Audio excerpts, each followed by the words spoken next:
Everyone knows America has a problem with hospitality. At least, that's what you hear from European travelers before they arrive. The world's most powerful nation is supposedly cold, unfriendly, and dangerous. Europeans show up expecting to be ignored. I've brought a little bit of Texas with me, back home to England. Of course, we've come down the condiment aisle. And we got I have got possibly the biggest American haul you have ever seen. I'm going to show you everything I bought in America, everything that you can't get in the UK. Then something unexpected happens. They experience America, and they come back bewildered, compelled to admit that everything they'd been told was backwards.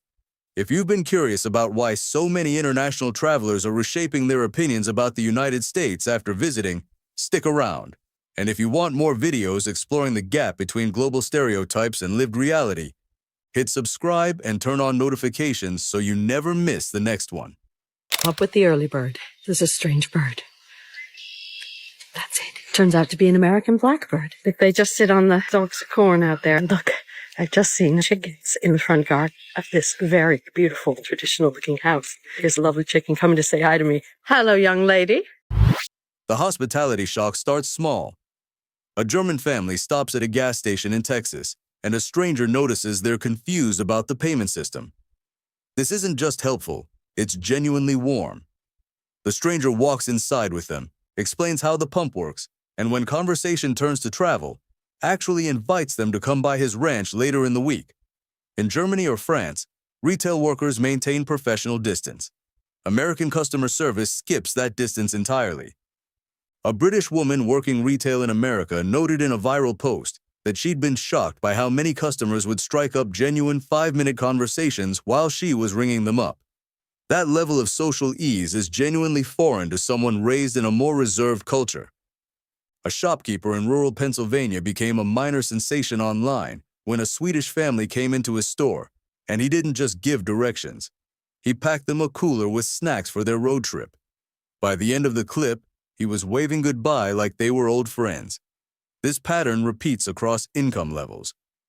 Really does just feel like a movie set in real life. I mean, coming from the UK, it's just so crazy to see.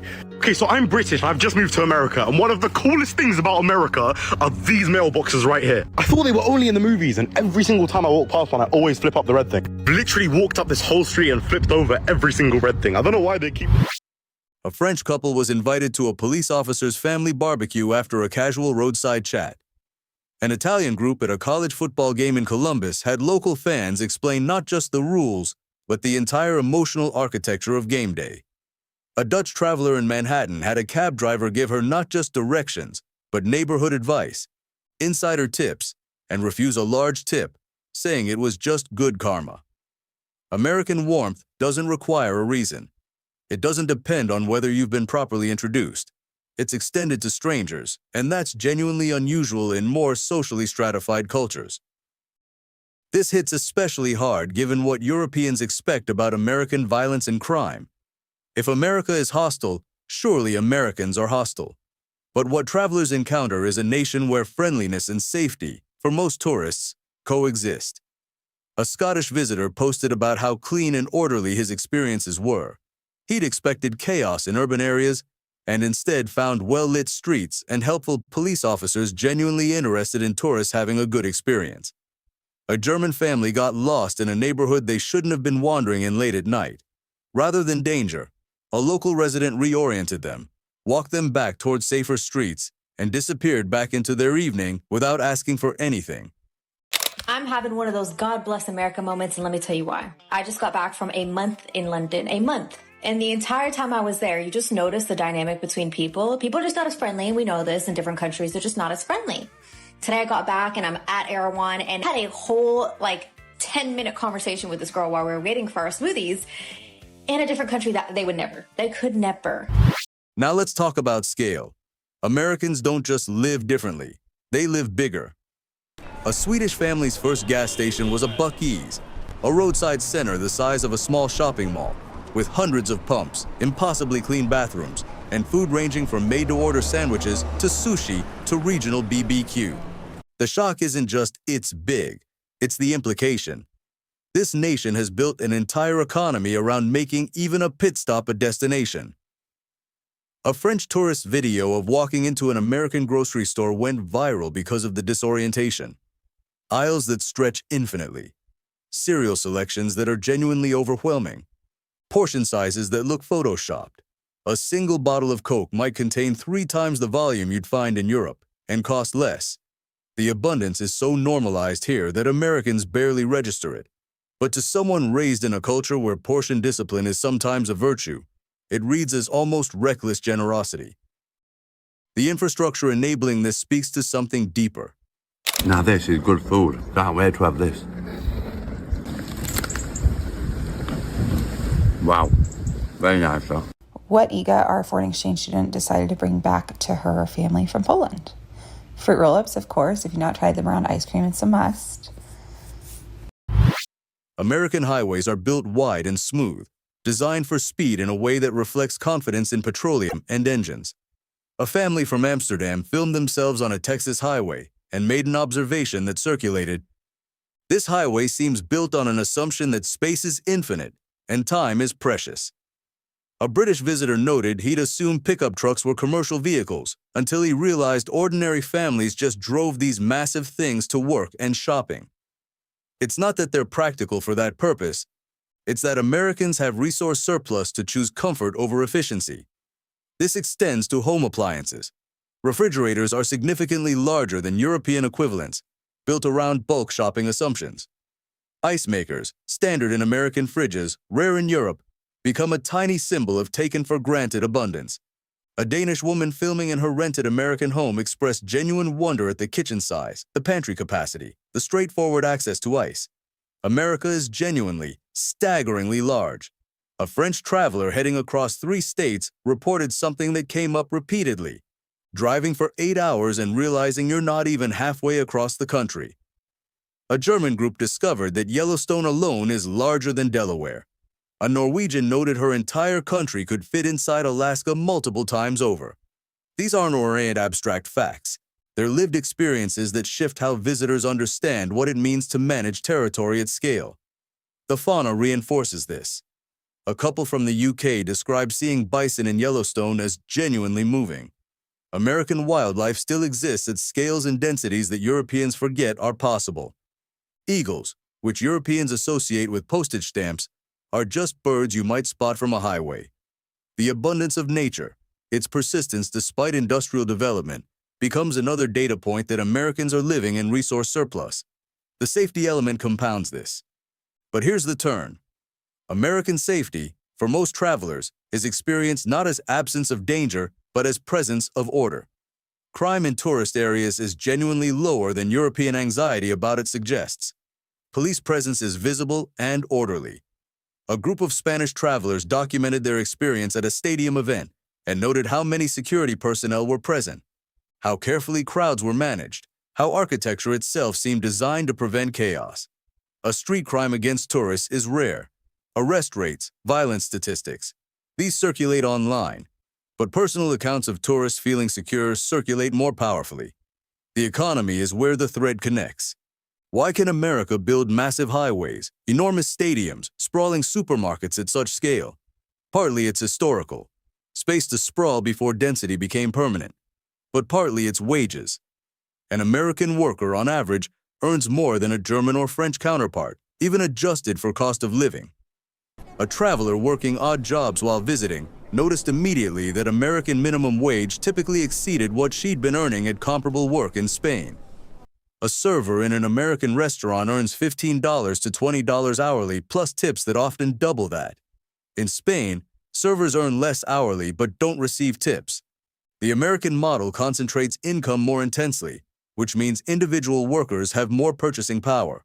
Home ownership becomes part of this. An American family might finance a suburban house on a half-acre for less monthly payment than Europeans would pay for a much smaller urban apartment. This is partly because land is cheaper, but also because American wages combined with refined mortgage systems make it accessible to more people. It is amazing. This is the furthest I've ever been from the East Coast or Boston. It's like a completely different world. It's so different. I've already had so many new experiences. I tried Takis for the first time, Cane's chicken for the first time. Amazing. I've seen an alligator for the first time. I've seen a hummingbird for the first time. I'm just having the best time. And now I'm going to go to a biscuit making class. And obviously I think biscuits are like... A Polish traveler observed, an American teacher can own a house with a yard. In my country, that's an aspiration for professionals, not standard. What does that do to security and possibility? Home ownership rates in America are around 65%, significantly higher than most European countries. That number converts to stability and generational wealth possibilities. Healthcare costs are the dark side, but many European travelers don't have medical emergencies during visits. They observe the abundance without hitting the financial tragedy moments that can befall Americans themselves. A Danish woman visiting her cousin noted her cousin, a teacher, had taken a month off for a health crisis, and the financial impact was severe. But her cousin's house was eventually paid off. Income was high enough that stability remained possible. In Denmark, healthcare is taxpayer-funded, but paychecks are smaller. Would you rather have higher wages with risk of medical debt or guaranteed healthcare, but lower income and more crowded housing? Wages become foundation. American fast food workers earn more than European equivalents. American grocery clerks earn more. American hospitality workers earn more. This creates a cascade. Workers can afford to be friendly because they're not desperate. If you're making $18 an hour with decent benefits, helping a stranger feels manageable. Hey, I know we're kind of like in the middle of nowhere right now, but do you guys have a bathroom by chance? Because I need to tinkle. No, I'm sorry, we don't. But if you need to go, you could just squat anywhere. Nobody's out here, you know? No one's going to see you. Just squat anywhere. Like, anywhere? What am I supposed to wipe with? The leaves? Yeah, just squat anywhere, and like, you don't have to use a leaf. You know, you just squat, pee, and drip, drip, drip, and you're good. A German social worker noted online, American hospitality isn't just kindness, it's kindness that's affordable. The economy enables the generosity. The patriotism ties it all together. An English traveler asked what struck her most, and she said the flags. Not negatively, but surprised by how deeply woven national identity is into daily life. A high school football game includes the national anthem, hand on heart, visible emotion. A Swedish visitor described it as beautiful, but alien. That synchronized patriotism doesn't exist in Sweden. This patriotism correlates with pride in material accomplishment. Americans built highways, stadiums, supermarkets, homes. There's underlying logic. We created this, and we should be proud of it. That's different from European nations managing decline in manufacturing, actively choosing smaller carbon footprints. Food culture extends this pattern. A Spanish woman was served a plate so large she photographed it with the caption, "This is one person's lunch." American restaurants assume abundance is goodness. More food means better value. European restaurants tend toward quality over quantity. Both work. They express different values. Fast food in America is treated as normal. A Swedish visitor to a drive-thru expressed amazement at the sheer convenience. You order from your car, receive food minutes later, and drive away eating. Tipping culture reinforces this. The European mind can comprehend what's going on here. We have these incredible high buildings, but what's in there? Do people actually live in these skyscrapers? How many people live in Dallas? Millions, I guess. So where is everyone? I'm in Dallas downtown, and I don't want to compare you to European cities, but it's Thursday, 3 p.m. American waiters earn most income from tips, which means service is performative and relentlessly friendly. A German visitor noted that waiters in her country are paid a wage, so they're professional, but not necessarily enthusiastic. American service is different. It's structured around making customers feel welcomed, and that performance is funded by tips. A French group concluded that American service felt performative but effective. You're not sure if the waiter actually cares, but you feel cared for. That might be the American hospitality paradox. The warmth is real, but also structurally incentivized. Technology and convenience extend this. Drive-thrus exist for banks, pharmacies, dry cleaning. A German visitor expressed wonder at a bank drive-thru, which doesn't exist in Europe. The assumption that customers want convenience so badly that businesses architect systems around not making them leave their cars. That's a different value system. As travelers stay longer, they encounter regional food cultures that push back against homogenization stereotypes. Korean BBQ in Los Angeles, Creole cooking in New Orleans, barbecue traditions refined over generations. A British traveler who visited Texas spent time discussing barbecue culture, not just food, but social meaning.